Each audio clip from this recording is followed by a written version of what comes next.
बड़ी अच्छी दोस्ती थी, भाइयों में दुश्मनी हुई, लेकिन जब भाई का जनाजा उठा, पहले अपने देहात में टाट होता था, टाट, अब क्या बोलते हैं आप लोग, मुझे पता नहीं, अब तो दीवार आ गई ना आंगन को घेरने के लिए, पहले टाट होता था ऐसा घेरने के लिए, और बहुत पतला पतला होता था, अगर कई भाई रहते तो यहाँ बीच में, यहाँ बीच में, यहाँ बीच में। अब जनाजे को ले जाना, क्यों किस पर लाद के ले जाना है? खटिया पर, हम लोग की तरफ खटिया पे चलता है, आप लोग यहाँ किस पर चलता पता नहीं। अब खटिया पर जब लेके जाएंगे तो इस टाट को जब हटाएंगे तभी ना जनाजा निकलेगा।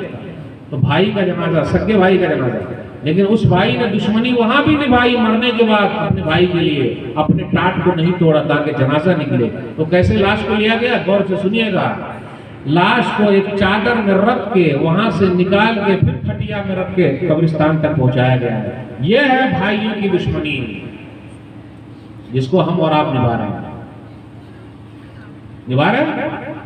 भाइयों को माफ करेंगे। चलिए आखिरी हदीस उसके बाद तकरीर